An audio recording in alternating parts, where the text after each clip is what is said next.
Welcome back to the Megan Waldrop podcast. I'm your host, Megan. If you've been here for a while, you know how much I love you. Thank you for being here for another awesome conversation. And if you're new here, heck yes, we love you. We invite you in, pull up a chair, take a deep breath, untie your shoes, take off your bra, whatever you need to do to get comfortable, because this is a space for us to just chill, hang out with people who actually understand what it's like to be on this spiritual, moral, guided path that we're on. And that's how we lead our lives because we really value personal growth and we want to feel more connected to that spiritual connection, to that higher power, to have a deeper connection to our moral compass. And this conversation today is exactly that. This is an interview with one of my mentors, Nannette Stangle-Castor.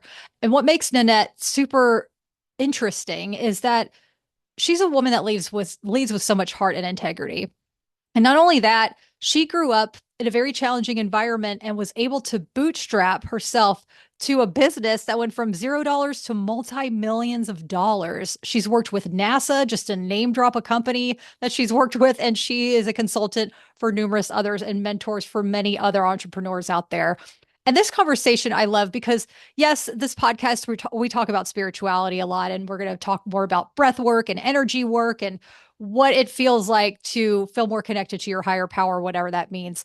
But Nannette is so specific in the fact that she believes in the goodness. She believes in the kindness, and that is her leading drive. It's like her beautiful moral compass is what has driven her through her business, her life, and raising a family. Oh yeah, not only that, she has children that she's fully raised on top of raising so much money and capital for herself and other businesses. So this is a wonderful conversation. I feel like this really carries on from discussing how I made a huge career shift. And Nannette was with me really every step of the way. Every mentor meeting I had, Nannette always offered such valuable advice. And she not only offered advice from somebody who is well versed and an expert in her field, but she gave me advice as a woman, and that's what I'm talking about. I want to learn how to lead like a woman. And just hearing how she has been able to bring herself up into this hugely successful life and career that she's created is truly inspiring. And it just goes to show BYOB always. Bring your own beliefs, whatever that is. It's never the wrong answer. It's whatever feels right and true for you. So without further ado, here's my interview with Nannette Stangle-Castor. This conversation is going to be deep. It's not some typical conversation about business and women in business. It's about the actual behind the scenes, personally, how it affects us, and how Nannette has raised to so much success in her life through much adversity and being a woman in business and that tenacity and that resilience. And just think, we bonded at the CIE Center for Innovation and Entrepreneurship in Wilmington, North Carolina one day, and we've just hit it off ever since. So thank you so much for being with me today and for all of us listening. I know this is going to be a great conversation, Annette. I appreciate your time. I'm grateful that we had that opportunity meeting that we had in Wilmington. Me too. Okay, so let's go into the real stuff. You've shared it with me before, but I'd love for you to talk about your background in the sense that it wasn't maybe the most natural place for you to have grown into this incredibly successful woman that you have. I mean, you've worked with NASA among many other huge organizations and corporations. So tell me about your humble beginnings. It's so incredibly inspiring. Thank you. Thank you for asking. I think that people look and say, oh, well, she's successful. She's done this. She doesn't understand challenges that come about. But I come from a very small town in upstate New York, one stoplight, fourth generation paper mill workers in our family. I was not the type of person that you would expect to go to college and go on and be successful. But to be honest, my grandfather passed away when I was 8 of pancreatic cancer. And so I was very upset by all the stress and the grief and the sorrow and feeling helpless. So as an 8-year-old, not knowing anything else in the world, I decided I'm going to cure cancer because this is just an awful thing. So set it in my heart to do that and went forward and worked very hard in school. I had a very difficult childhood. We had alcoholism and mental illness in my family, so that made it equally difficult. but pushed hard, went and got a 4-year degree in my bachelor's, and then went on for my PhD and got a PhD in molecular pharmacology and cancer therapeutics. And I thought that's what I've been working for my whole life. Of course, then you get somewhere and then you realize, wait, it's not quite what you thought it was going to be. um, and so I realized cancer was a much bigger problem than just little old me taking my, hand to it and fixing it. And it was there that I realized that maybe it wasn't that I needed to change the world, that I could then help others change the world and have a bigger impact, that I had skills in translating and understanding complicated science where other people didn't. I'm first in family to go to college, and being able to go home and share with my family all the cool science stuff I was doing. I love that. Helping other students talk about what they were doing to everyday people so they could understand. So it was at that point that I transitioned from research scientist into more of the business angle of things, and translating complicated science for people and turning it into businesses, and being able to talk the language of science and business and everyday people to try to get everyone's arms around what's going on and all the excitement and innovation. Absolutely. Thank you for sharing about not only your background, but the mental health and alcoholism that so many of us have experienced personally through our own. One of me, I've experienced depression and addiction to alcohol, and I talk about it openly. And a lot of us try to hide that, and we don't want to talk about the family dynamic that we come from because of that. And I think it's so important that you just shared that, because I'm like, who doesn't have this in their background? Raise your hand. Cause I mean, seriously, everybody has something. And Well, to know that you've come from that and to where you are now is just really incredible. and I think I realized, for a time in my life, I wanted to kind of hide that. It's that whole imposter syndrome. Maybe you don't belong here, but I realized that, especially when raising my own children, I am grateful to have an amazing 22 and 23-year-old son and daughter, and I saw a lot of their friends in that situation as well, and suffering with families that had issues, and they looked at me like I wouldn't understand, and I realized that being open and honest made them say, wait, if you could do it, I could do it too, And so I think being honest is important. And I have another dear friend who is an entrepreneur as well, who also had a mother with mental illness. And we talked about how it makes you strategic. So I try to turn the challenges into what makes me good at what I do. When you grow up in a family with mental illness and alcoholism, you have to be a strategic thinker, because you're always trying to, what's the next step? What's going to happen? How do I position myself so that I can survive this or make it better or get through things? And, I really feel that, as much as that was challenging, and I wouldn't wish that upon anyone, that's kind of one of my superpowers. It allows me to be strategic and think ahead, understand if I do this, it has these following implications, so I can act today, but understand the future impacts of things in a way that I think a lot of people can't. And that comes from my upbringing. So as much as it was challenging, I wouldn't change it, because it helped me get to where I am to be able to have the impacts that I have today.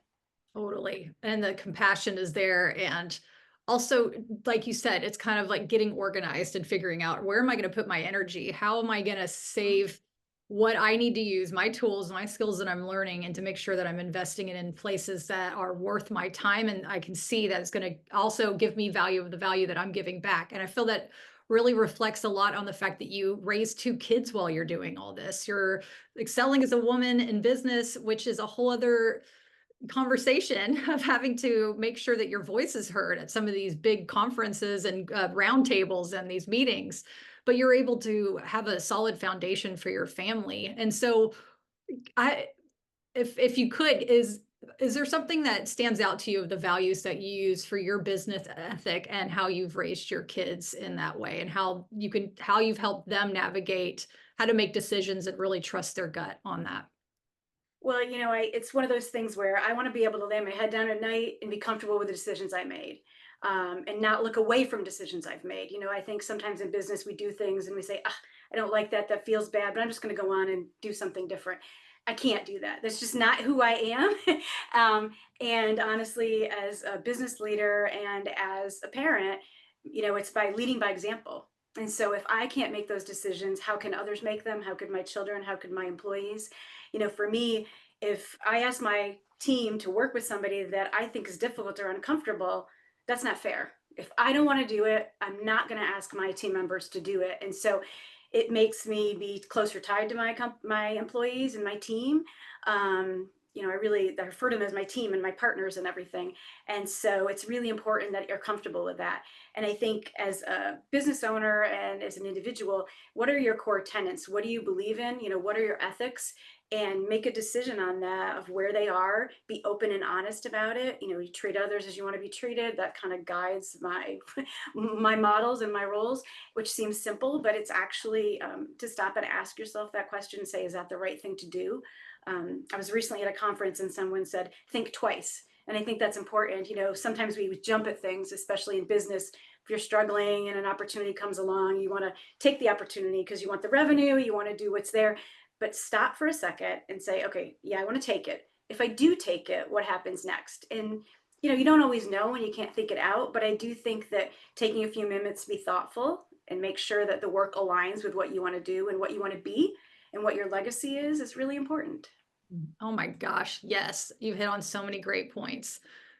Exactly. Like thinking twice, but also looking ahead and seeing how this is going to benefit. What is the energetic exchange for me at that moment? Is this actually going to move me forward, or is this something that I feel like maybe vanity wise or something I could post on LinkedIn to look really cool and like get some good pictures out of it?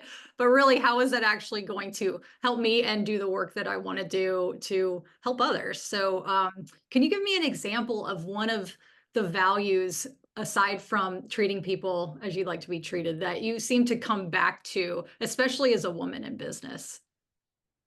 For me, is this going to create positive energy or negative energy? If what I do, is that going to make things better for others or worse? And, a lot of the work that I've done I take innovation, I move them from a bench top or a laboratory into commercial products. Ask yourself, is this something where I'm going to be proud of this happening later? Am I going to push this out there and then not like the results of that? For me, one of the technologies that we worked on was a material that NASA was working on, and it's now 15 years later carrying COVID vaccines in Africa. I'm proud of that. Like that's something where, again, I touched it many, many years ago, and it took a long time to come fruition. But that's something that I'm proud to say that I worked on. And so I try to use those examples in thinking about things when I decide which projects to take on and which not to take on.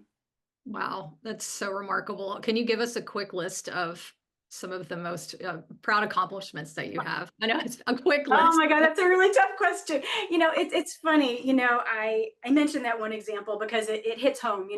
It's one of those things where you do something today and you don't know what's going to happen in the future. We thought maybe this could be used for carrying vaccines. At that time, when I worked on it initially, that was way before COVID. We had no idea those things were going to happen. And then to see where it comes was just, wow, full circle. But I thought it was the right thing to do. It's funny when you ask about what my accomplishments may be, it's work, but it's tied to my personal. It's really hard to separate. I became an entrepreneur because I became a mom, to be very honest. I quit my job when I was 6 months pregnant because I decided that I wanted to be able to raise my children the way I wanted to raise them, my daughter at the time. And the work environment was not going to let me do that. And so I said, I don't know how this is going to work, but staying where I am won't allow me to be the mom that I want to be, and therefore the businesswoman I want to be. And so I quit. So, they're also tied together. So when I think of accomplishments, part of it is, what I've been able to do for my family because of my work. So, being able to support my kids through college, it was very difficult for me. It was financially very much a struggle. So being able to support my kids to be able to get their college education, and they both have graduated. I'm so proud of them. That's been fundamental. But what I've been able to do is the mentoring, to be very honest. It's certain clients have been able to, the nonprofit clients I've worked with have raised lots of funds. I've been able to help them bring in donors and supporters. Technologies I've moved out of NASA or the Corps of Engineers, allowing our taxpayer dollars to be going on and funding businesses and creating jobs. And that's wonderful. And I really love that. But for me, it's been helping others. So some people that have come into my team stay for a while and can go on somewhere else, but I've been able to help give them a foundation that helps. And having gone through running a business, what I find most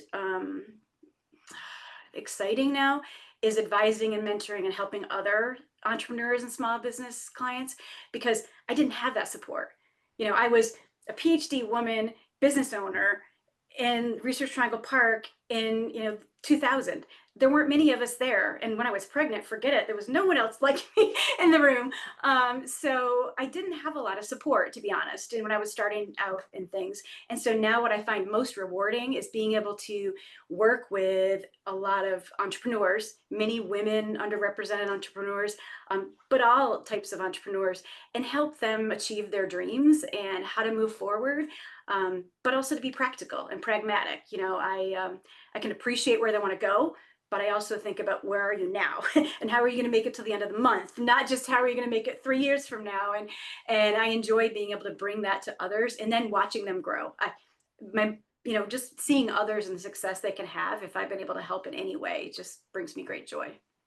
Everything you say brings me back to my goal this year was I wanted to learn how to lead like a woman. And you really embody that in so many ways. And like I've said, I've had so much, I've had the privilege to have you as a mentor officially through CIE since January. And what you bring to the meetings, I feel that everybody has such incredible input, but you always bring it home for me. You always like drive it home what the point is. And it always comes from leading from your heart and leading from your gut, because I think as women, I don't think, I know as women, we want the best for other people. And sometimes that comes at a cost at our own mental health and our own strain.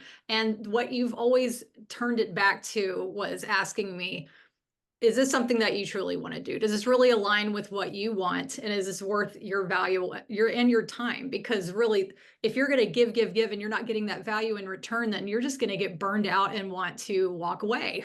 I'm sure that you've experienced that in your own way. And I Yes. definitely have too. And I do appreciate your viewpoint of leading like a woman, because it does come from the heart first. And it comes from that instinct that all women have of, is this the right move for me? And really for my family, the way that you mentioned about your children. So congratulations to your children and you, and your husband, for raising these children. We're able to send them off to college and be able to give them what you always wanted. I mean, what a huge accomplishment in itself. And I love that you put your family first in that list, because that just shows Well, your leadership.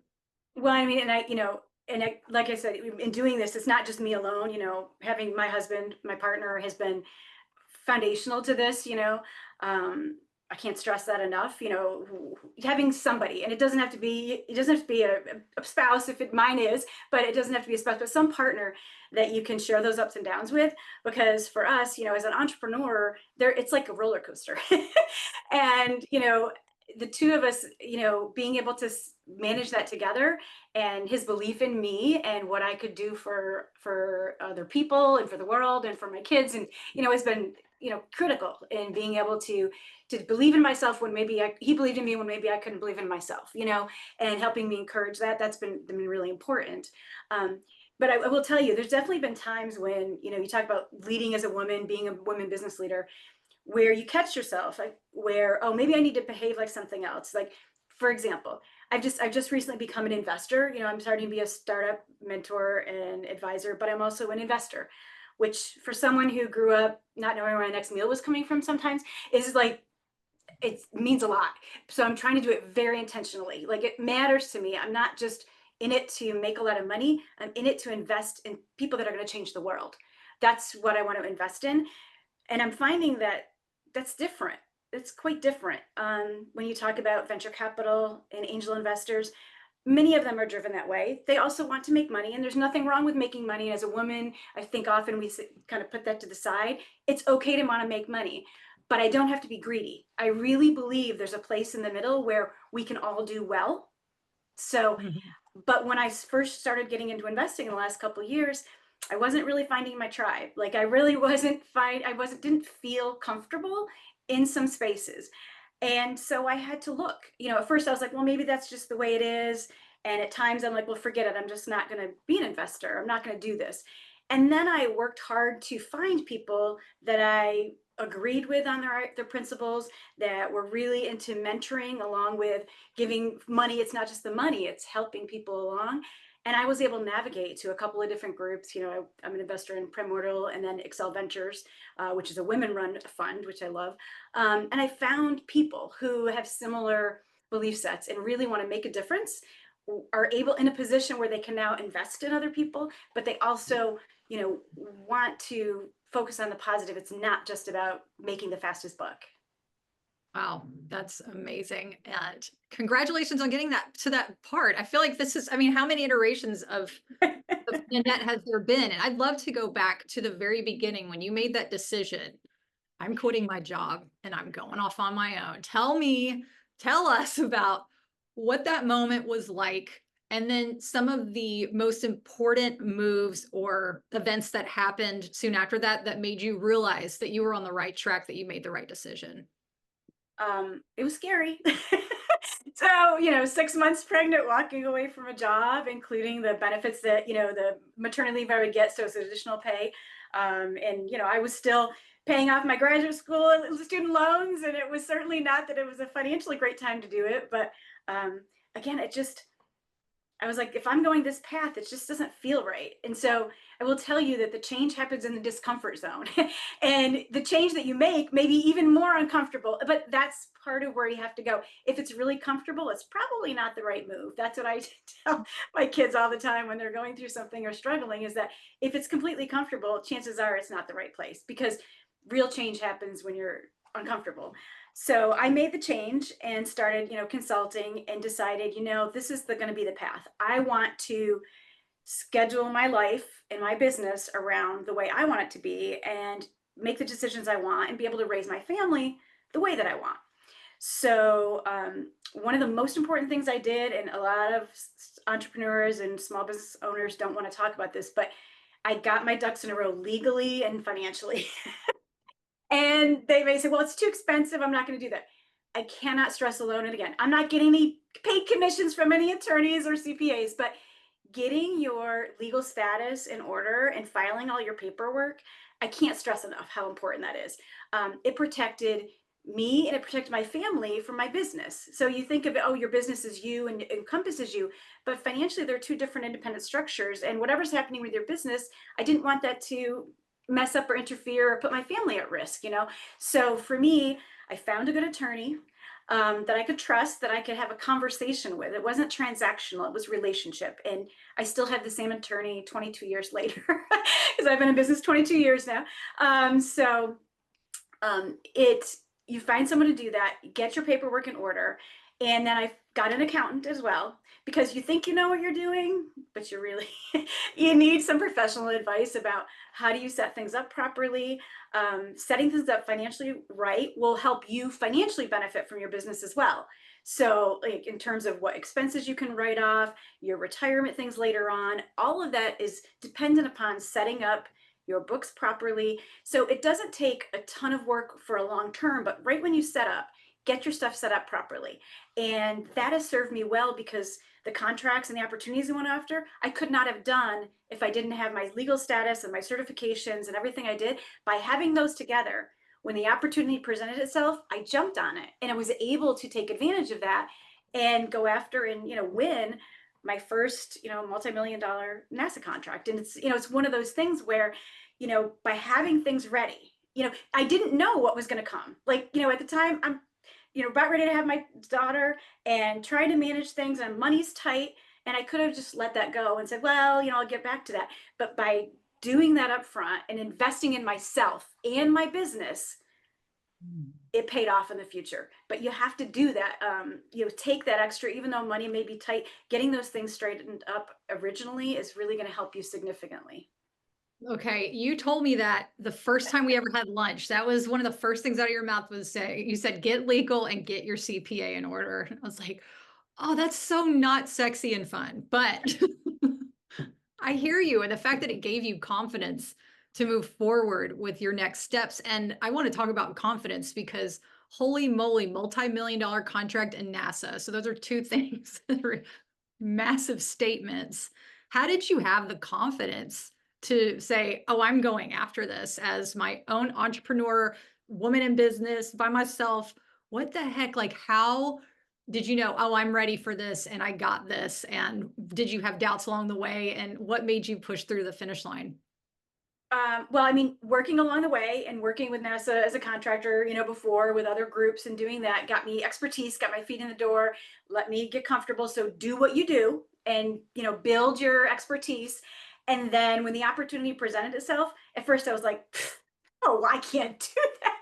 I can't do that. And at the time I was a, one and a half person company and thought, if I do this, I'm going to have to grow. And I don't know about this. And how do I know about writing this? Can I get this done? And, yes, I had those thoughts, but I said to myself, and I often tell my, people that I mentor this, what's the worst thing that can happen by taking the next step?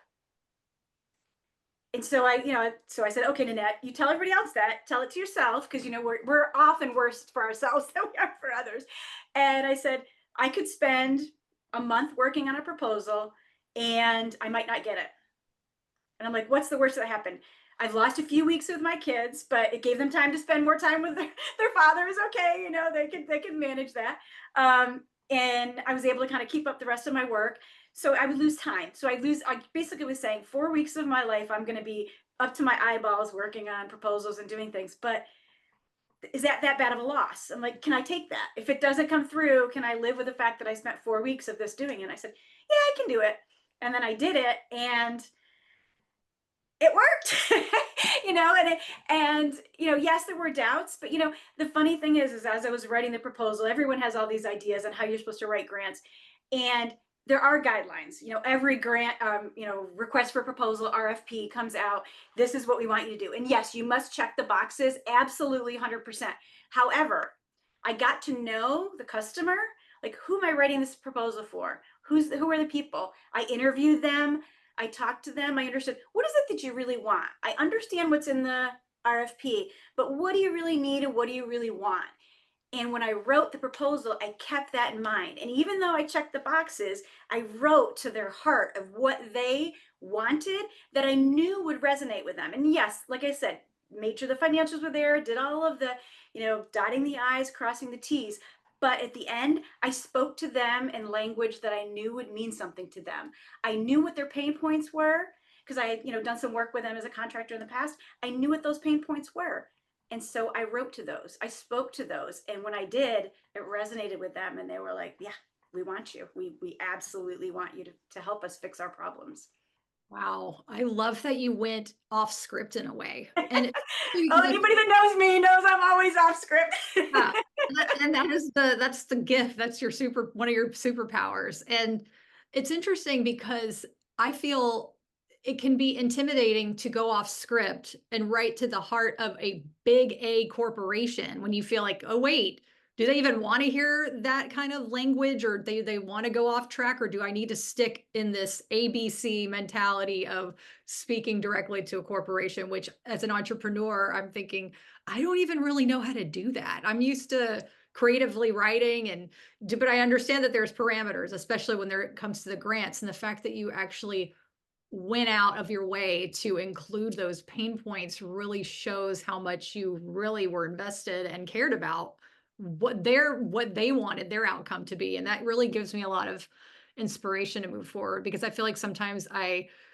try to take out a lot of that to meet corporations where they are, and Not realize make it too not make it too feminine, too women right. like that you're putting in the soft skills. But like I said, there are things you have to check. Don't get me wrong. Like I said, you've got to follow the parameters. But to me, I think that ultimately the decision makers are people.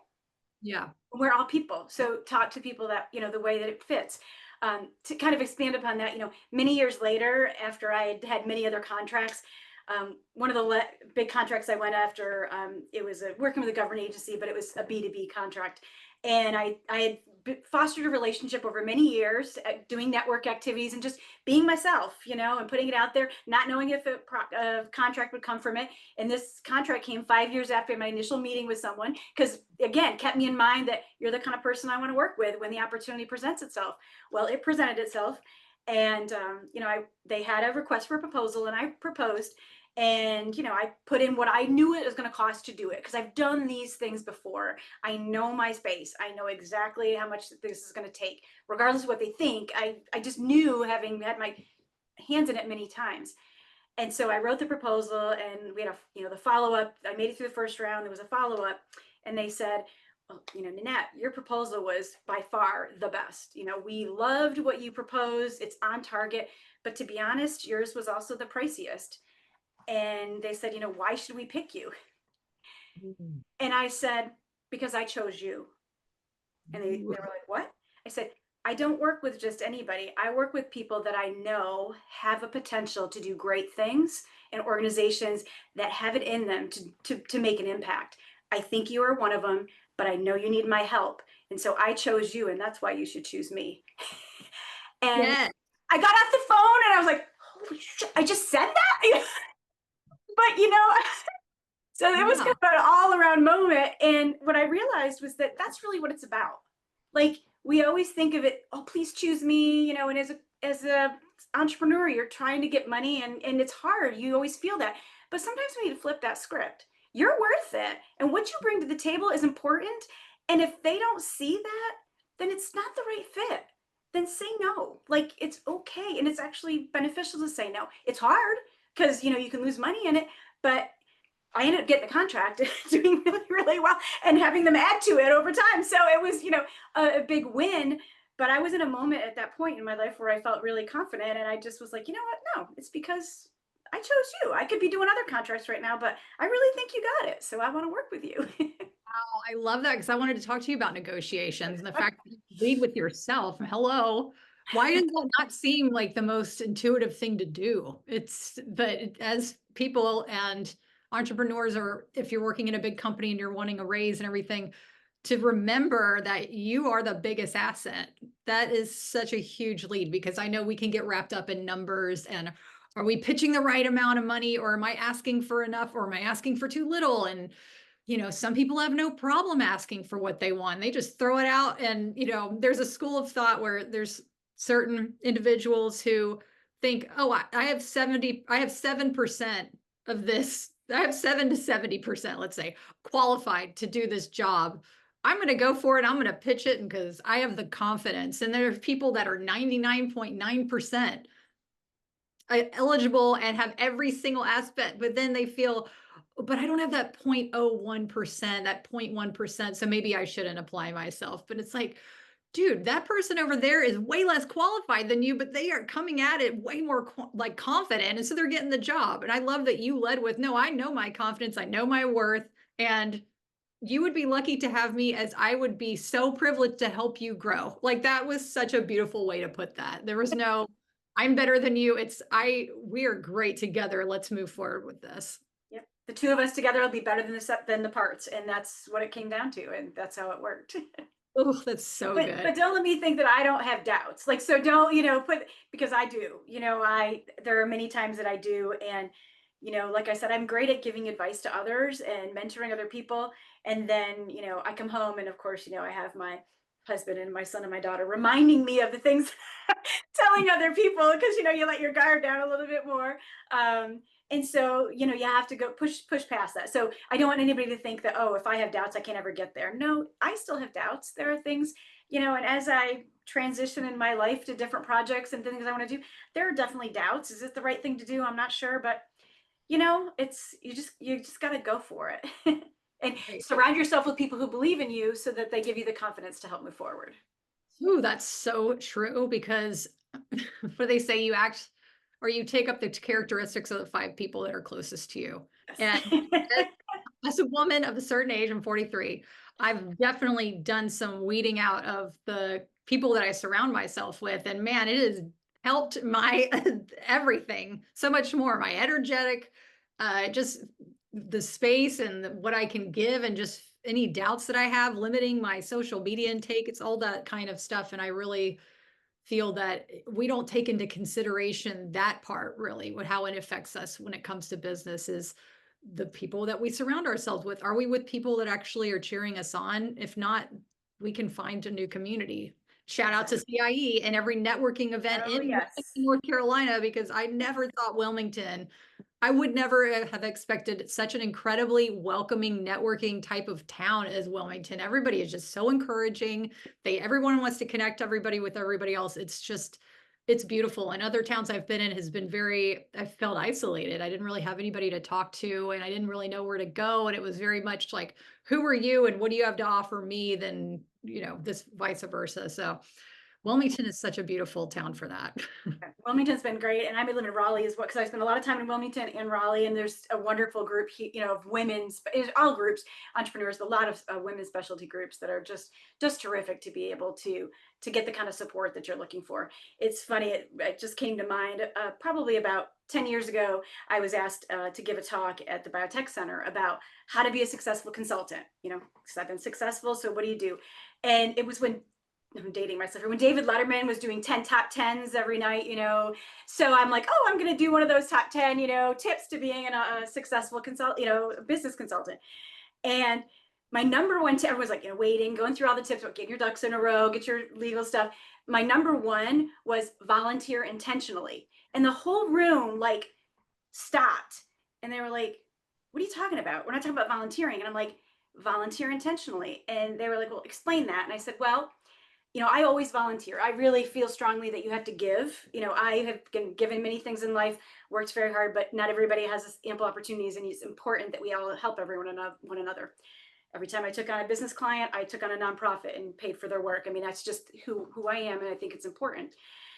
And so when it comes to volunteering, most of my work has actually, a lot of it has come through my volunteer work, where I volunteer with an organization and I help them out with things, and you interact with people that have similar belief sets or interests to you. And they're like, wow, you do this kind of work as a volunteer? I imagine what you do for a company. Well, and then that's your next that's your marketing. That's, you're not, and again, I'm not volunteering so I can get a job. It's not that. So I need to clarify. But what you do is you surround yourself with giving, caring people who are volunteering. And those are the kind of people that I want to work for. So it kind of, you put yourselves in the network, the community, the people that, are positive and uplifting and that will support you. And so it's worked out very well. So that's why, I said volunteering is it's a critical part of being a successful business person, in my opinion.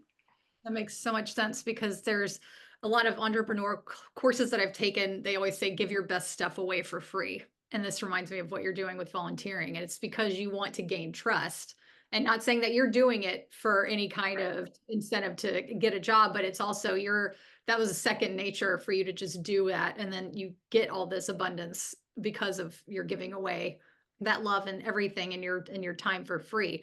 And it's all about that trust. And I know a lot, especially now, trust is interesting on many different levels that we don't have to get into, but just learning who to trust, who are we going to talk to, invest our time, money, and really our time in and working with, and who am I going to talk to about all this? Who can I trust with my thoughts about, second guessing myself, and learning that that's not a weakness. This is a place for you to build strength because you're expressing these kind of doubts or challenges that you're having.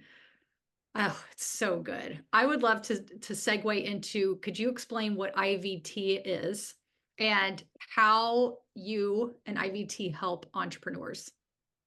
So we have been in existence for 22 years now.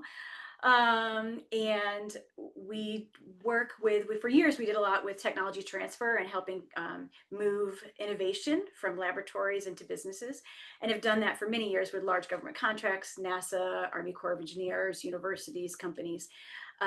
But over time, we've actually transitioned more into being more advisors for small business and entrepreneurs. So serving as mentors and advisors. And we work in areas such as being that communication, marketing expertise to bring to the table, because we have designers and writers and scientists and engineers on our crew to cover any different space, to helping develop pitches so you can go after funding, or working on grant writing and positioning yourself.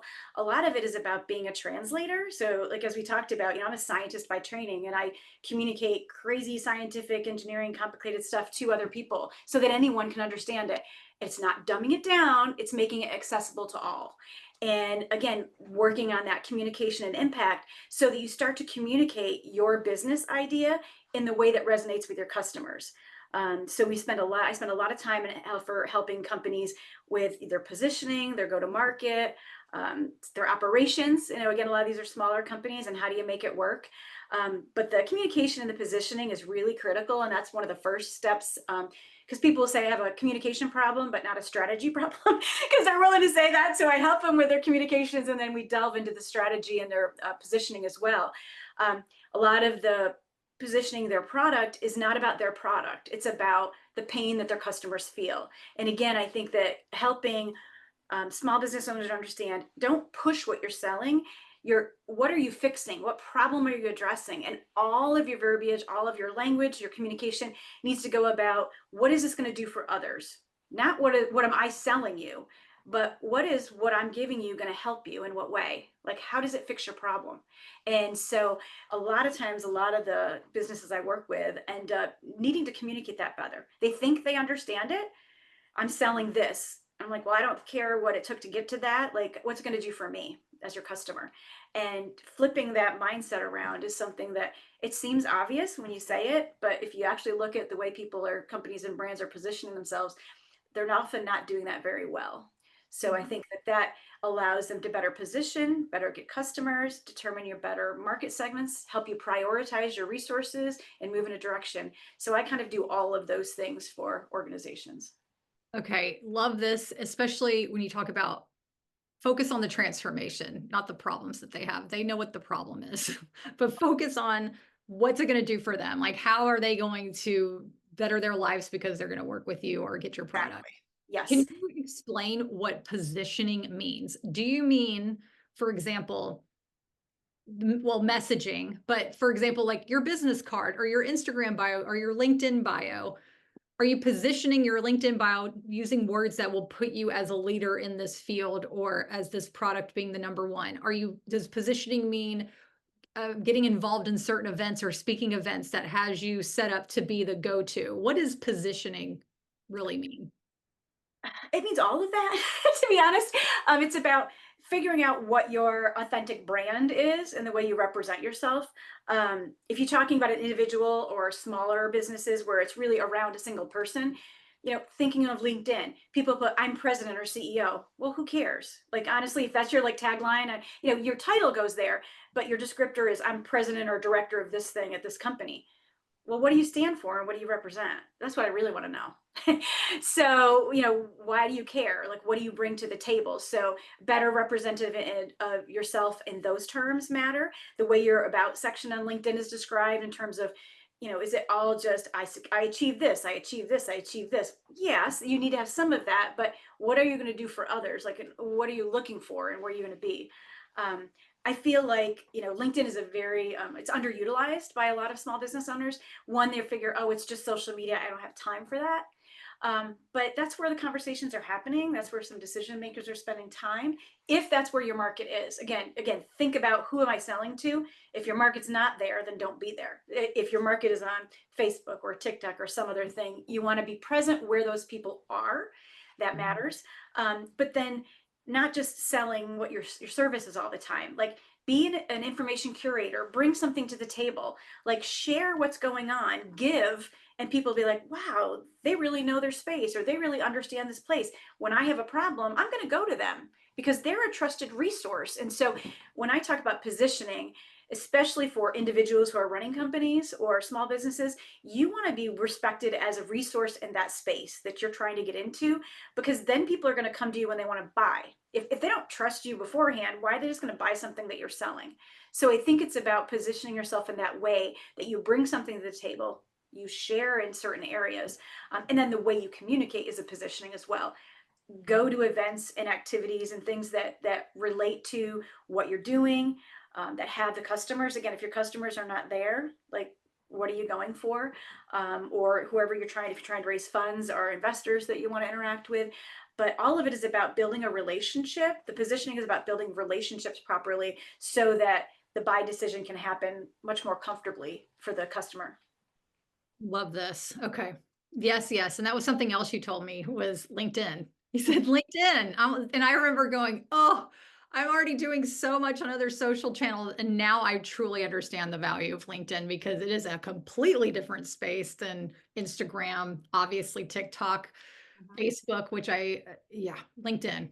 It's also comforting to talk to other people that are in the business space. I think at first I was a little intimidated because I wasn't sure what LinkedIn was or if I had the right terminology or could connect with people. And I realized, oh no, this is a whole different hub for the behind the scenes business. Like let's talk to people who understand the language and actually want to hear about these like this conversation today and other things that you have going on as just a business owner. It's nice to have that outlet to share that side of entrepreneurship that not a lot of people really understand, or even maybe your audience doesn't maybe even want to hear about because you want to share with them more about the transformation and they're not really into the technicalities. I mean, maybe they are. Maybe you could, give them behind the scenes here and there, but LinkedIn is a way to really kind of dive into networking and talking to Well, other and making connections. I mean, there's oftentimes I'll go to Wilmington, I'll travel to Wilmington for an event and I share what I'm doing. And it's not just about saying, hey, I'm out here doing this. That's not what the post is about. It's about, hey, I'm in Wilmington and this company presented and this entrepreneur was great. What's wonderful is that then my other contacts will say, who is that person? We're looking to invest, or, I've been looking to meet up with someone that's in that space. Can you connect the two of us? And that's joyful to me. It's one of those things where you become a connector. And I think, that's something that we as small business owners get to do, be that connector, because you're going to connect different people. And at some point you'll get connected as well. And so it's to be able to help that hub of information and bring good people together is a benefit. And all I had to do was post where I was and who I was speaking with. And, that's a Yeah. great thing. It doesn't take a lot of time and effort. Yeah, that's such a true statement. And you are such a connector. And I would love to dive into some of the success stories that you've had with IVT and your mentorship about the following topics, such as which we've teased about in our first teaser, was grant writing, marketing, and brand strategy, and creating smarter systems, workflows, and networking skills. The unsexy but necessary, essential, critical parts of running a business. Do you have any success stories that you could share with us? I can't give you sometimes specific names of certain things, because of client stuff. But in terms of like grant writing and awards, grants and awards are such a huge opportunity. And I've been able to leverage that to get, third party validation for my clients. If you get an award from someone else is telling you you're great. So I don't have to tell my clients I'm great. Somebody else is doing that for me. That's a wonderful thing. So, with my team, we've been able to write successful grant applications and award applications that for scientists who like communication and is not their thing, and they're like white lab coat in the research lab, and helping them understand why communicating about what they do makes a difference, having them win things like R&D 100 awards. So in the innovation space, it's kind of like the Oscars. So we've written winning award applications where they won Oscars for their innovation, got to attend black tie events and get out of the lab and interact with businesses and watching the transformation of the scientist to understanding the value of that and what that brought to them and how that helped them in the career moving up. Those are wins that you don't, there's not a dollar figure to that. That's just the benefit of doing these things and winning. I've myself successfully written many grants as well. Our company has been a power connector for the Department of Energy. They have a American Made Challenges program, and so with that, we helped all kinds of companies write winning grant applications. We were contracted to help other companies win grants. So we helped companies and some of them won grants. So it's one of those things where, it was a wonderful opportunity to allow these companies to get additional funding to help further their ideas, their investments, to kind of move on further in their business. So I've done a lot of those things. Also worked with a lot of investors on pitch decks. So pitch decks is something, if you play in the entrepreneurial space, you always hear about pitch days and going after pitches. Some of it's to raise money, but sometimes people are just developing their pitches. Sometimes it's about how do they tell their story? So it may be that they get investment, it may be they get a partnership from it. So we've done a lot of those kind of supports, work for customers, and allowed them to secure funding, to develop partnerships, strategic partnerships with people, helped with some companies to pivot their focus to where the grant funding was. Our current state of administration has different goals and interests than the previous administration. So how do you refocus a little bit to keep your revenue streams going? And we've worked with clients to help them pivot and be agile and change their communication, adjust to a different audience, figure out how to do that, and help them successfully win awards and prizes from that competitions as well.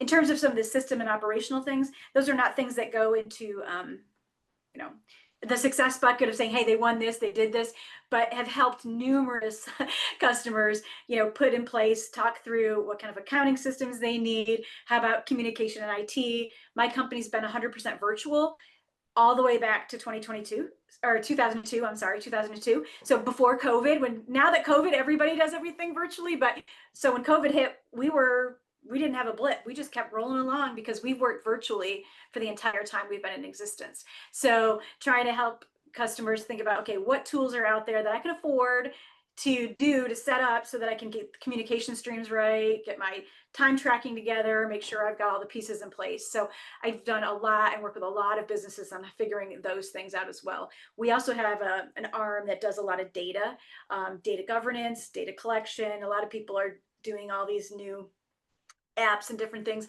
but there's a lot of data involved, how you're collecting it, being smart about it. What about the data flow? What about the data security? We've also worked in that space as well. So pretty much, anything in the early operational stages to get these companies to move forward. Man, so good, so much richness, and really a pot of gold for any entrepreneur, small business that is looking to have some kind of a deeper foundation, clear out all the cobwebs, and set up their map for success in the future, because we are coming into the end of 2025, which is amazing. And as a part of this conversation, and to have this conversation again in 2026 with yourselves and just kind of check in and be like, where am I right now? What do I need in my business to feel supported? What do I need personally to feel supported? And I was going to say the systems and workflows that you were talking about. Sure, it's not measurable in the sense of grants and awards, but man, I bet the mental ease of these business owners is more than they would ever be able to express. So that's huge. Yes, exactly. How do they manage to do everything they need to do operationally? How do you look at your cash flow? It's the, like you said, the unsexy stuff, but like at the end of the day, if you don't have those things in place, you can have all the potential grants and bids in the world and you still can't function. So, sometimes you get caught in the flashy. I like to also focus on the practical. Yes. How can people connect with you? How do they find you? Tell us, how can they work with you? So we have a website, www.ivtgroup.com. I'm on LinkedIn, and I encourage anybody to send me a connection request. You can follow me on LinkedIn as well. There's only one Nannette Stangle-Castor. It's in a unique name, so you're not going to have to look around for try to figure out if it's the right one. So, and then of course, can reach out to me over, can call me or whatever. But if you reach out to me, I'm probably on LinkedIn or the website, and there's a contact button there. You can also reach out. So, but I'm happy to have a conversation and figure out, what can I do to help. Again, and it just. And I enjoy working with all different size businesses, but the small ones tend to. I know they're the ones that need the most help and often don't get the support. So if I can be there, like I wish I had, I'm glad to do those kind of things. I love that. And for anybody listening who is not watching on the video, I want to spell out your last name. It's Stangle-Castor. There's a hyphen at STANGLE dash CASTOR and Nannette. Yay. Okay. Thank you so much for your time, Nannette, and always for your mentorship and friendship. It has truly shaped my life since day one. And I am so happy that we get to spend time together today and in the future as well. You've been a privilege having you in my life. You've brought me great joy, and I've loved watching all that you've accomplished and all that you've grown over the last couple of years that we've known each other. And I can't wait to see what comes next. Me too. Yay. To our futures, and to everybody listening, to our bountiful and happy futures. Thank you, Nannette. Thank you.